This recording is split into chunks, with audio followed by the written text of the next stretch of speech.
جب آپ کی عمر 35 برس ہوئی تو ایک اہم واقعہ پیش آیا، اور وہ واقعہ تھا خانہ کعبہ کی اثر نو تعمیر کا۔ تو خانہ کعبہ اللہ تعالیٰ کا گھر ہے۔ قرآن پاک میں اس کے بارے میں کہا گیا کہ ان اول بیت وضع للناس للذی ببکہ مبارکا وہدی للعالمین، کہ پہلا گھر جو لوگوں کے لیے بنایا گیا، ان اول بیت وضع للناس للذی ببکہ، بکہ میں، بکہ سے مکہ مراد ہے، وہی ہے جو بکہ میں ہے، مکہ کا نام ہے بکہ، مبارکا وہدی للعالمین، یہ خانہ کعبہ ہے۔ خانہ کعبہ آسمانوں پر جو فرشتوں کا قبلہ ہے، جس کا نام بیت المعمور ہے، اس کی بالکل سیدھ کے اندر، زمین کے اندر بنایا گیا۔ آسمانوں پر جو بیت المعمور ہے اس کا فرشتے طواف کرتے ہیں، اور 70,000 فرشتے روزانہ طواف کرتے ہیں۔ کتنے فرشتے؟ جب سے وہ بنا ہے، اور 70,000 فرشتوں کی جماعت کو گویا کہ روزانہ طواف کی اجازت ملتی ہے، اور جس کو ایک دفعہ اجازت مل گئی ہے اس کو دوبارہ قیامت تک اس کا نمبر نہیں آئے گا۔ اس قدر، یعنی فرشتوں کو زندگی میں ایک دفعہ بیت المعمور کے طواف کی اجازت ملتی ہے، یا ان کا نمبر آتا ہے یا ان کی باری آتی ہے۔ زمین پر جب فرشتے آئے تو یہ پہلی دفعہ جو بیت اللہ کی تعمیر کی فضیلت ہے یہ فرشتوں کو حاصل ہوئی۔ حضرت انس رضی اللہ تعالیٰ عنہ کی ایک روایت ہے جس میں وہ یہ فرماتے ہیں کہ فرشتے آدم علیہ السلام سے بھی پہلے سے بیت اللہ کا طواف کیا کرتے تھے۔ وہ کہتے ہیں کہ آدم علیہ السلام نے حج کیا تو فرشتوں سے آدم علیہ السلام کی ملاقات ہوئی، تو انہوں نے پوچھا کہ آدم آپ کہاں سے آ رہے ہیں؟ تو انہوں نے فرمایا کہ میں بیت اللہ کا حج کر کے آ رہا ہوں۔ تو فرشتوں نے کہا کہ آپ سے بھی پہلے فرشتوں نے اس مقدس گھر کا حج کیا۔ تو اس سے پتہ چلتا ہے کہ اولین تعمیر جو خانہ کعبہ کی ہوئی ہے وہ سب سے پہلی تعمیر گویا فرشتوں نے کی تھی۔ لیکن اب یہ نہیں پتہ چلتا کہ فرشتوں نے کس چیز سے تعمیر کی ہوگی، کیونکہ فرشتوں کا تو اس طرح کا فزیکل وجود ہے نہیں جس طرح اس قسم کا جس طرح ہم لوگوں کا انسانی تعمیر۔ اگر فرشتے جو کہ انسان نہیں ہیں، اگر انسانی تعمیر کہیں تو پہلی تعمیر پھر کس نے کی ہے؟ آدم علیہ السلام نے کی۔ پھر اس کی دوسری تعمیر جو ہے وہ آدم کے صاحبزادے شیث علیہ السلام نے کی۔ پھر تیسری تعمیر اس کی جو ہے وہ اسماعیل اور ابراہیم علیہ السلام نے کی۔ وَإِذْ يَرْفَعُ إِبْرَاهِيمُ الْقَوَاعِدَ مِنَ الْبَيْتِ وَإِسْمَاعِيلُ، ابراہیم اور اسماعیل کا جو ذکر آتا۔ اور پھر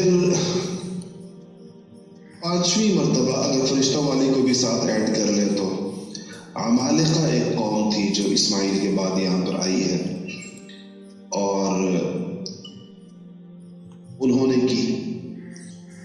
اور چھٹی تعمیر جو ہے وہ جرہم نے کی، بنو جرہم جو ہے اسماعیل کا ننیال جو تھا۔ اور ساتویں مرتبہ قصی نے کی۔ اور اب جو ہے گویا کہ یہ 8ویں تعمیر ہو رہی تھی حضور اکرم صلی اللہ علیہ وسلم کی حیات مبارکہ، اور یہ حضرت خدیجہ رضی اللہ تعالی عنہ سے نکاح کے 10 برس بعد اور نبوت ملنے سے 5 برس پہلے اس کا موقع ہے۔ اچھا، اب یہ کیوں تعمیر کی ضرورت کیوں پیش آئی؟ تعمیر کی ضرورت اس لیے پیش آئی کہ بیت اللہ کی عمارت ہو گئی تھی بہت زیادہ بوسیدہ۔ ایک تو اس کی چنائی جو ہے وہ پکے گارے کے بغیر ہوئی تھی، دروازہ زمین سے کی سطح کے برابر تھا، متصل تھا زمین سے، اور چھت نہیں تھی بیت اللہ کی۔ ابراہیم علیہ السلام کی تعمیر میں بھی چھت نہیں تھی. تو ایک تو یہ تھا کہ اس کی وجہ سے لوگ اس کو بعض اوقات پھلان کر چلے جاتے تھے اندر. چوتھی وجہ یہ تھی اگر آج بھی آپ دیکھیں تو بیت اللہ بالکل نشیب کے اندر. آپ نے غور کیا پورا اگر مکہ کے پہاڑوں کی اونچائیوں سے دیکھیں تو یہ بیت اللہ چلتے چلتے چلتے چلتے چلتے بالکل نشیب کے اندر. اس کی وجہ سے جو پانی تھا مکہ کا، اور یہ جو اب تو ایک حرم ہے، تعمیر ہے، سیوریج کا نظام بنایا گیا، اگر آپ اس سب تعمیرات کو ہٹا کر سوچیں خانہ کعبہ، یا آپ نے آج سے کوئی بہت پرانی تصویریں بیت اللہ کی اگر دیکھی ہوں تو آپ نے دیکھا ہوگا کہ اس وقت تک حرم میں گرد والے چار دیواری مکمل نہیں ہے پرانی تصویروں کے اندر، کھلا ہے. تو اس کی وجہ سے وہ جو ہے پانی آتا تھا اور اس کا کوئی نکاسی کا اس طرح کا نظام نہیں تھا، اس کی وجہ سے بھی کمزوری پیدا ہوئی تھی اس کی دیواروں کے اندر. ان ساری چیزوں کی وجہ سے بنیاد بنی کہ اس کو اثر نو تعمیر کیا جائے. ایک وجہ اور بھی بیان کی جاتی ہے اور وہ یہ کہتے ہیں کہ ایک عورت خانہ کعبہ کو خوشبو کی دھونی دے رہی تھی. دھونی دینا آپ سمجھتے ہیں؟ یہ جو جس کو یہ جس چیز کے دھونی دی جاتی ہے اس کو بخور کہتے ہیں، بخور. تو وہ دھونی دے رہی تھی خانہ کعبہ کو خوشبو کے. تو ایک شرارہ اڑ کر اس جس چیز کے اندر دھونی دی جاتی ہے، اس میں جو آگ جلائی جاتی ہے، اس کو مبخر کہتے ہیں. کیا کہتے ہیں؟ مبخر. تو ایک شرارہ اس میں سے اڑ کر جا کر خانہ کعبہ کے غلاف کو لگ گیا اور اسے آگ لگ گئی اور آتش زدگی ہو گئی، اور اس سے مزید فرق پڑا کیونکہ جو قصی کی تعمیر تھی اس کے اندر لکڑی کا استعمال ہوا تھا. ایک ردہ پتھر کا تھا اور دوسرا ردہ لکڑی کا تھا. آپ نے بعض دیہاتی علاقوں کے اندر دیکھی ہے یہ تعمیر جس کے اندر لکڑی کا استعمال دیوار کے اندر ہوتا ہے، پتھر اور لکڑی. تو اس طرح کی تعمیر ہوئی تھی. تو خیر یہ سارے اسباب بنے. قریش کو ایک مسئلہ تھا. قریش کو مسئلہ یہ درپیش ہوا کہ خانہ کعبہ کو تعمیر کے لیے صحیح ڈیمالش تو کرنا پڑے گا. خانہ کعبہ کو ہاتھ لگانے سے یہ بہت ڈرتے تھے. ابرہہ کا انجام ابھی چند سال پہلے دیکھا تھا. تو جب ان کے درمیان یہ مشورے میں طے ہوا کہ نئی تعمیر کی جائے تو سب سے پہلے سوال یہ اٹھا کہ اس موجودہ تعمیر کو گرائے گا کون پھاوڑا لے گا اور خانہ کعبہ کی دیواروں کو ڈھائے گا. ان کو اس بات سے ڈر لگتا تھا کہ جس کے ہاتھ کی کوئی چیز خانہ کعبہ کو یوں لگی بس خدا جانے اس کے اوپر آسمانوں سے، جس طرح پہلے ابابیلیں تو دیکھی تھی ان لوگوں نے. تو پھر انہوں نے کہا کہ ہم تو کوئی خدا نہ خواستہ خانہ کعبہ کی حد کی عزت نہیں کر رہے، ہم تو تعمیر کے لیے کرنا چاہ رہے. پھر بھی کوئی ہمت نہیں کر رہا تھا. تو ولید ابن مغیرہ نے سب سے پہلے کہا کہ میں کرتا ہوں، اور پھر اس نے دعا کی یا اللہ تو جانتا ہے کہ ہم یہ جو خانہ کعبہ کو ہٹا رہے ہیں یہ خیر کی نیت سے ہٹا رہے ہیں، ہم کوئی شر کی نیت سے نہیں ہٹا رہے. لا نريد الا الخیر، یا اللہ ہم خیر چاہتے ہیں اس لیے اس کو ہٹا رہے ہیں. تو اس نے پہلی اینٹ اس نے ہٹائی. اس کے بعد قریش نے کہا کہ ابھی انتظار کرتے ہیں ایک دن کے ولید کے ساتھ کیا ہوتا ہے. تو اگر ولید کے ساتھ کچھ نہ ہوا تو پھر کیا کریں گے، باقی بھی ہٹا دیں گے. اور اگر ولید کے اوپر آ گیا کوئی عذاب الہی کا کوڑا تو پھر جو ہے وہ بس اس کو ایسے ہی چھوڑ دیں گے جیسا بھی ہے. تو جب 24 گھنٹے انتظار کیا تو ولید کیا تھا، ٹھیک ٹھاک تھا. تو ان کا ٹھیک ہے، اس کا مطلب ہے کہ اللہ تعالیٰ کی طرف سے ہمیں خانہ کعبہ کی تعمیر نو کی اجازت ہے. اس کے بعد انہوں نے اس کو ہٹا دیا. اچھا اب انہوں نے اس کے اندر کچھ تبدیلیاں کی. ایک یہ کہ چونکہ ان کے دنوں میں باہر خانہ کعبہ کی عظمت تھی، اس عظمت کی وجہ سے انہوں نے یہ کہا کہ ہم اللہ کا گھر بنانے جا رہے ہیں، ہم اس میں حرام کی کمائی نہیں استعمال کریں گے. ڈرتے تھے کہ حرام کی کمائی لگانے سے، عذاب سے ڈرتے تھے، خانہ کعبہ کے عذاب سے. اب اس سے آپ اندازہ لگائیں کہ ان کے پاس اس زمانے میں وحی نہیں تھی، نبوت بھی نہیں تھی، لیکن حلال حرام کا ایک تصور ان کے اندر موجود تھا. وہ کن چیزوں کو حرام سمجھتے تھے؟ جوئے کو حرام سمجھتے تھے، چوری کو حرام سمجھتے تھے، سٹے کو حرام سمجھتے تھے. اور اس زمانے میں ایک رواج تھا کہ بعض لوگ لونڈیاں خرید لیتے تھے بازار سے اور پھر ان لونڈیوں سے بدکاری کرواتے تھے اور اس کے پیسے لیتے تھے، اس کو بھی حرام سمجھتے تھے. لیکن ذرائع آمدن یہ تھے لوگوں کے. تو کہا کہ اس میں اس قسم ان پیسوں میں سے کوئی پیسہ نہیں لگے گا خانہ کعبہ کی تعمیر. لونڈیوں کی بدکاری کے پیسے نہیں لگیں گے, یا کسی بھی فاحشہ عورت کے پیسے نہیں لگیں گے جو اپنی عزت یا اپنا جسم بیچ کر جو پیسے کماتی ہے, اس قسم کا پیسہ اس کے اندر نہیں لگے گا. اور چوری کا پیسہ نہیں لگے گا, سٹے کا پیسہ نہیں لگے گا. اب جب انہوں نے یہ کیا تو اس سے آپ اس زمانے کی معیشت کا اندازہ لگائیے کہ ان کے پاس عرب قریش کے سارے قبائل کے پاس جتنی بھی اس کی شاخیں ان سب کے پاس مل کر بھی اتنا پیسہ جمع نہیں ہوا کہ خانہ کعبہ کی پوری تعمیر ہو سکے اس سے. انہوں نے یوں کیا کہ جو خانہ کعبہ کی 4 دیواریں ہیں, یہ 4 دیواریں مختلف قبائل کو دی. مثلا یہ کہ بنو عدی, بنو تیم, بنو جمح, بنو سہم, بنو ہاشم, بنو امیہ, بنو نوفل, یہ جتنے بھی تھے کہ یہ دیوار مشرق مغرب والی یہ کرے گا, شمال جنوب والی یہ کریں گے فلانا. چھت کے لیے ان کے پاس ایک بندوبست یہ آ گیا کہ انہی دنوں کہ رومی تاجروں کا کوئی بحری جہاز جدہ کے ساحل کے اوپر کسی چیز سے ٹکرا کر ٹوٹ گیا. اس پہ لکڑی بھی لدی ہوئی تھی, جہاز خود بھی لکڑی کا بنا ہوا تھا. ان کو پتہ چلا تو انہوں نے کہا کہ ہم جاتے ہیں اور جا کر اس جہاز کی لکڑی لے آتے اور اس سے خانہ کعبہ کو چھت بھی دے دیں گے. اس دفعہ پہلی دفعہ خانہ کعبہ کی چھت طے ہوگی. تیسرا انہوں نے یہ طے کیا کہ خانہ کعبہ کے ذرا سا ہم اونچا بنائیں گے, کیونکہ دروازہ زمین کے ساتھ ہوتا ہے تو جس کی مرضی جا سکتا ہے. تو دروازہ اونچا اتنا بنائیں گے کہ اس کو سیڑھی لگائے بغیر اس میں جایا نہ جا سکے, اور وہ سیڑھی ہم اپنی مرضی سے لگائیں گے. جس کو اندر جانے کی اجازت دیں گے وہ اندر جائے, جس کو اجازت نہیں دیں گے وہ نہیں جائے. تو خیر یہ تعمیر ہوئی. اور جب یہ اب اس میں جب ان کے پاس پیسے کم ہو گئے, انہوں نے کہا کہ بس کیا کریں, پیسے کم ہے. وہ پورا جو ڈائی میٹر تھا مکمل طور پر اس کی تعمیر نہیں ہو رہی تھی. تو ان کے پاس جتنے پیسے تھے اس کے حساب سے خانہ کعبہ کو تھوڑا سا چھوٹا کر دیا, اور ایک حصہ خانہ کعبہ کا ایک سائڈ سے باہر رہ کے, جس کو آج ہم کیا کہتے ہیں حتیم کا. تو اس کے لیے انہوں نے یہ کیا کہ اس کے گرد ایک قوس کی طرح کی آدھی گولائی کے اندر ایک دیوار جو ہے وہ وہاں پر بنا دی. اور اس دیوار کا مقصد یہ تھا کہ طواف کرنے والا اس کے باہر طواف کرے, کیونکہ طواف تو پورے خانہ کعبہ کا کرنا ضروری ہے.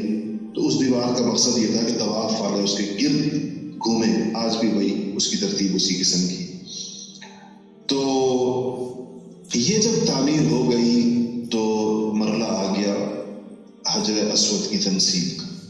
حجر اسود اس کے اندر لگانا تھا اپنی جگہ پر جہاں پر وہ تھا, اس پر بڑا شدید اختلاف ہو گیا قریش کے قبائل کا, جن کے پاس خانہ کعبہ کا وہ دیوار کا حصہ تھا. آپ نے دیکھا کہ حجر اسود 2 دیواروں کے جوڑ کے اندر لگا ہوا ہے. تو جن کے پاس یہ حصہ تھا وہ کہتے ہیں کہ حجر اسود ہمارے حصے میں آتا ہے, جن کے پاس یہ حصہ تھا وہ کہتے ہیں حجر اسود دیوار کا دوسرا حصہ تھا وہ کہتے تھے کہ حجر اسود ہمارے حصے میں آتا ہے. تو اس پر انہوں نے کہا کہ ان کی تلواریں نکل آئیں جیسے قریش کی عادت تھی, اور ایک دوسرے کے ساتھ باہم دستوں گریبان ہو گئے کہ کون کرے گا. قبل اس سے کہ خانہ کعبہ کا یہ طواف کی جگہ مطاف بیت اللہ یہ خون سے رنگین ہو جاتا قریش کے, ایک شخص نے مشورہ دیا اور اس نے کہا کہ یہ جو دروازہ ہے سامنے, ایک دروازے بیت اللہ کے دروازے تھے, اگر ہم بجائے اس کے کہ آپس میں دست و گریبان ہو جائیں اور ایک دوسرے کا خون بہائیں, اگر ہم یہ طے کر لیں کہ اس دروازے سے جو بھی داخل ہوگا پہلے تو اب اس کے بعد اس سے ہم اپنا فیصلہ کرا لیں گے. سید نے کہا, انہوں نے 2 باتیں لکھی, 2 قول لکھے, مجھے ان میں سے دوسرا والا زیادہ پسند ہے. ایک قول تو یہ ہے کہ صبح جو پہلے داخل ہوگا.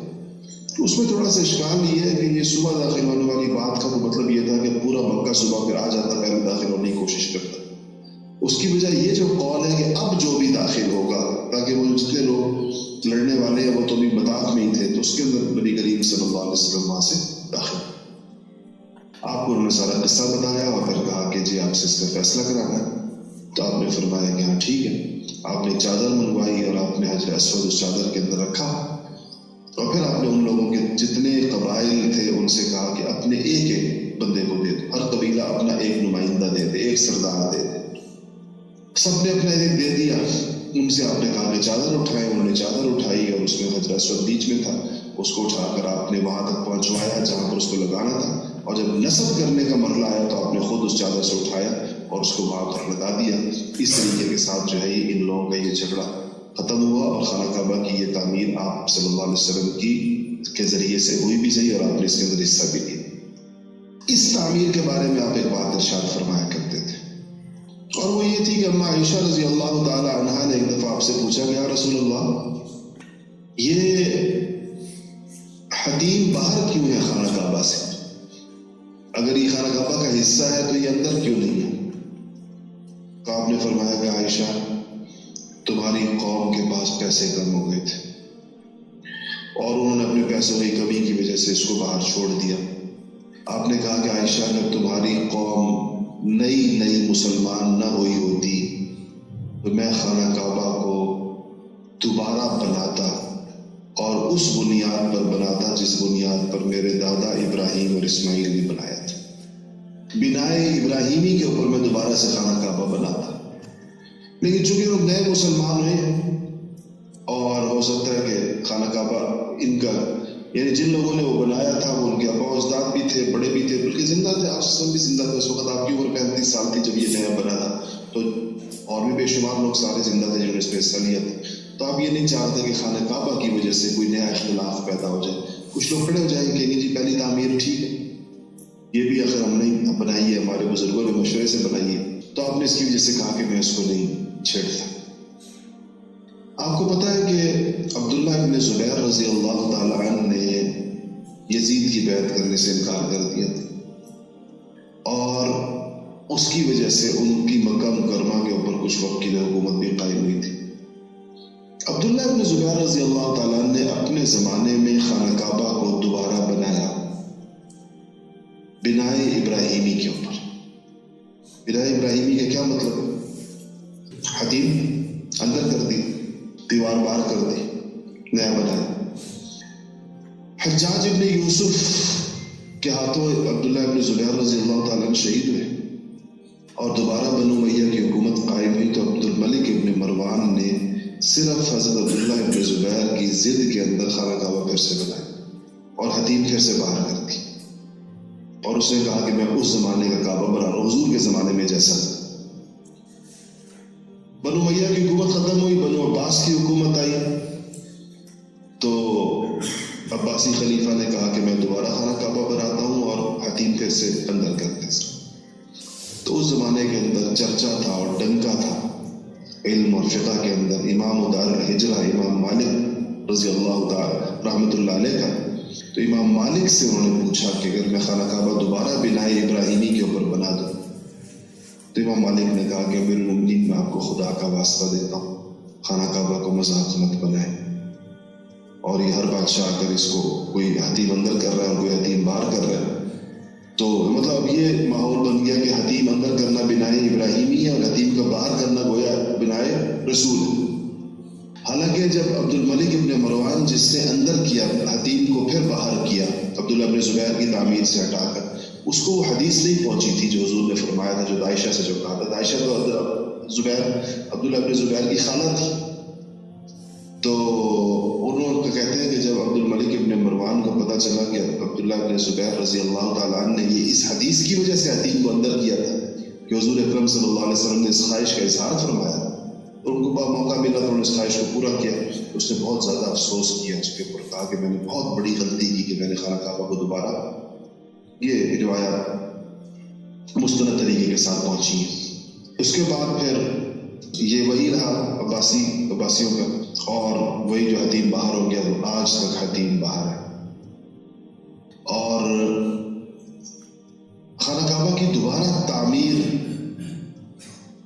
جو ہے وہ پچھلی کئی صدیوں سے نہیں ہوئی، البتہ رینوویشن کہہ لیں اس قسم کی کہ ایک دفعہ ابھی قریب کے زمانے میں ملک فہد بن عبدالعزیز کے زمانے میں بھی اس کی کچھ مسئلہ ہوا تھا، تو انہوں نے بہت جدید طریقے کے ساتھ یہ تعمیر کی تھی کہ اینٹوں کو ہٹائے بغیر، ان پتھروں کو، اینٹیں تو نہیں بڑے بڑے پتھر ہیں، ان پتھروں کے درمیان جو مسالہ ہے اس کو سک کر کے نکال کے اور پھر اس میں نیا مسالہ بھرا گیا تھا، اسی کھڑی حالت کے اندر۔ اس دوران خانہ کعبہ کے گرد جو ہے وہ ایک پردے کی دیوار لگا دی گئی تھی، اس کے گرد طواف ہوتا رہتا تھا اور اس پردے کے اندر تعمیر ہوتی رہتی تھی۔ جب یہ تعمیر مکمل ہوئی تھی، یہ بات ہے لیٹ 90s کی، ہماری کچھ تھوڑی بہت یادداشت کا زمانہ، تو جب یہ تعمیر ہو گئی تو سعودی حکومت نے یہ طے کیا کہ چونکہ اس کا افتتاح تھا اس جدید تعمیر کا، کافی زمانہ یہ کام ہوتا رہا تھا، انہوں نے کہا تھا کہ اس کا افتتاح، ویسے تو یہ سارے کام سعودی بادشاہ خانہ کعبہ کو غسل وغیرہ دیتے ہیں، گورنر مکہ وغیرہ، انہوں نے یہ افتتاح جو ہے یہ بادشاہ کی بجائے کسی عالم سے کرایا جائے گا، کیونکہ علماء جو ہیں وہ انبیاء کے وارث ہیں، تو اس لیے کسی عالم سے کرایا جائے گا۔ پھر ان کی شورا میں یہ طے ہوا کہ کوئی ایسے عالم سے کرایا جائے گا جس کی پوری امت مسلمہ میں سب سے زیادہ دینی خدمات ہوں گی، جس کی دینی خدمات سے ملکوں کی جغرافیائی حد بندی سے ہٹ کر امت کی سطح کے اوپر سب سے زیادہ فائدہ اٹھایا گیا ہوگا۔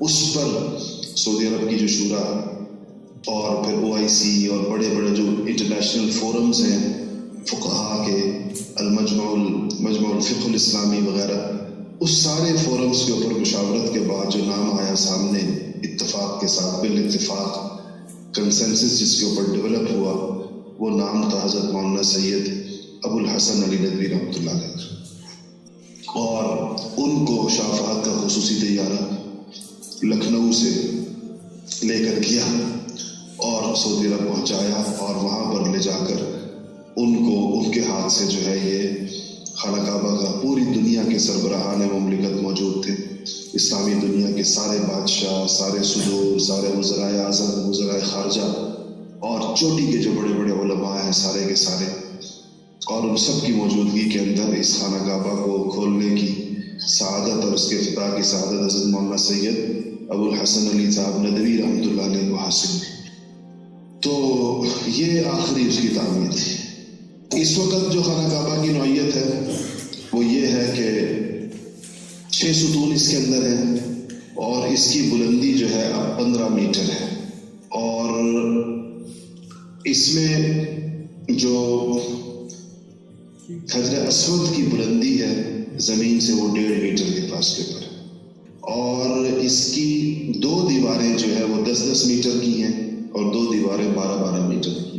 اس لحاظ سے آپ یہ کہہ سکتے ہیں کہ یہ بالکل چوکور مربع نہیں ہے، قدر مستطیل ہے، 2 میٹر بڑا ہوا ہے لمبائی چوڑائی کی بنسبت۔ اور اس کے بعد یہ ہے کہ اس کا دروازہ زمین سے 2 میٹر بلند ہے اس وقت، اور آپ میں سے جن لوگوں نے خانہ کعبہ جا کر قریب سے دیکھا ہے، آپ نے دیکھا ہوگا خانہ کعبہ ایک کرسی کے اوپر قائم ہے، ایک اونچی دیوار کے اوپر تھوڑی سی، اور یہ اونچی دیوار بھی خانہ کعبہ یہ تھوڑی باہر کی طرف نکلی ہوئی ہے، دیکھیے نا باہر کی طرف نکلی، اس پر یوں کر کے ایک سلوپ ہے اس کے اوپر، یہ جو دیوار ہے نا یہ اوپر، یہ دیوار بھی خانہ کعبہ کی حدود کے اندر ہے، یعنی یہ خانہ کعبہ کا حصہ ہے یہ جگہ جو ہے، اور یہ 25 سینٹی میٹر کی اس کی جو ہے وہ اونچائی ہے، اور تقریباً 30 سینٹی میٹر کی اس کی چوڑائی ہے۔ تو یہ بہرحال اس وقت جو ہے وہ خانہ کعبہ کی تعمیر